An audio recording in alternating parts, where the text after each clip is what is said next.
హరే కృష్ణ. ఇప్పుడు ధర్మరాజు దగ్గరికి చిత్రరథుడు, దుర్యోధనుడి భార్యలని మొత్తాన్ని తీసుకొస్తారనమాట. ధర్మరాజు ఇప్పుడు మంచి ధర్మం మాట్లాడతాడు. ఆయన ఎప్పుడు ధర్మంగానే ఉంటాడు కదా. దుర్యోధనుడు ఎంత ద్రోహం చేసినా కానీ ధర్మరాజు గొప్పగానే చెప్తాడు ఎప్పుడే కూడా. ధర్మరాజు దుర్యోధనుడిని చూసి మందలిస్తాడనమాట. దుర్యోధన, నీకు అసలు బుద్ధి ఉందా? అసలు నీకన్నా ఎక్కువ పెద్దవాళ్ళు ఎవరంటే వీళ్ళు గాంధర్వులు తారతమ్యంలో కూడా నీకు పెద్దవాళ్ళు. వీళ్ళతో నువ్వు పెట్టుకుంటావా? వీళ్ళతో యుద్ధం చేస్తావా? నీ బుద్ధి ఉందా అని బాగా తిట్టి మందలిస్తాడనమాట ధర్మరాజు.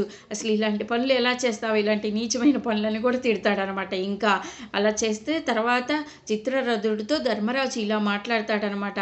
నా చిత్రరథ, నా మొహం చూసి దుర్యోధనుడిని వదిలేసేయమని చెప్తాడనమాట. అప్పుడు చిత్రరథుడు ఏం చేస్తాడు? ధర్మరాజు గురించి తెలుసు కదా. అప్పుడు ఏం చేస్తాడు? దుర్యోధనుడిని చూసి, ఇచ్చి నీచుడా, నువ్వు పో, అసలు నీ బతుకు నువ్వు బతుకని వదిలేసి చిత్రరథుడు వెళ్ళిపోతాడనమాట. ఇప్పుడేంటి, ప్రాణభిక్ష పెట్టాడు ధర్మరాజు దుర్యోధనుడికి. ఇది అక్కడి నుంచి వెళ్ళిపోతాడు దుర్యోధనుడు. తన టెంట్ వేసుకుంటాడుగా, అక్కడ టెంట్లో కూర్చొని బాధపడతా ఉంటాడు. ఎలాగంటే, నేను పాండవులు ఏడిపించడానికి నా ఒక్క వైభవాన్ని చూసి వాళ్ళు బాధపడాలని నేను వస్తే నేను ఇప్పుడు బాధపడుతున్నాను. ఏంటి ఇది, వాళ్ళు ప్రాణభిక్ష పెడితే నేను ఇలా ఉన్నానా అని బాధపడతా ఉంటాడు. ఈలోపు తన ప్రాణమిత్రుడైన ప్రాణ స్నేహితుడు కర్ణుడు వస్తాడు. వచ్చి, ఆహా, ఏం చేశారు యుద్ధము, నేను లేకపోయినా కానీ నువ్వు నీ తమ్ముళ్ళు కలిసి బాగా ఓడించారు గాంధర్వుల్ని అని చెప్తాడనమాట. చెప్పంగానే దుర్యోధనుడికి పిచ్చ కోపం వస్తుంది. ఇట్లా చూస్తాడు కోపంగా చూసి, నువ్వు తెలిసి మాట్లాడుతున్నావా తెలియక మాట్లాడుతున్నావా, అసలు ఏం జరిగిందో తెలుసా, జరిగిన విషయం చెప్తాడనమాట. అక్కడ నన్ను అందరినీ కట్టేసి, నా భార్యలని మొత్తాన్ని కట్టేసి ధర్మరాజు దగ్గరికి తీసుకెళ్తే వాళ్ళు ప్రాణభిక్ష పెట్టి నన్ను పంపించేశారు. ఇది జరిగిందంటే, అవునా ఇలా జరిగిందా అని కర్ణుడు అంటాడనమాట.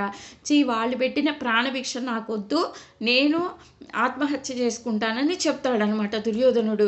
ఇంకా దుశ్శాసనుడు వచ్చి, నువ్వు చచ్చిపోవడం ఏంది, నువ్వు లేకపోతే మేమేమైపోతాము, నువ్వు ఇలా చెప్పకూడదు అని అంటాడనమాట. ఎందుకంటే దుశ్శాసనుడికి దుర్యోధనుడు అంటే చాలా ఇష్టము. దుర్యోధనుడు నందిని చూపించి ఇది పంది అన్నా కానీ పంది అని అంటాడనమాట దుశ్శాసనుడు.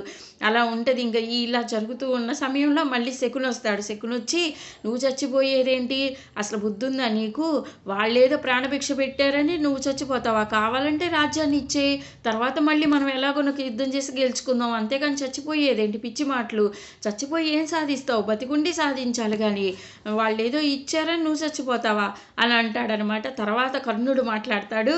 ఏం మాట్లాడతాడో నెక్స్ట్ వీడియోలో చెప్తా. హరే కృష్ణ.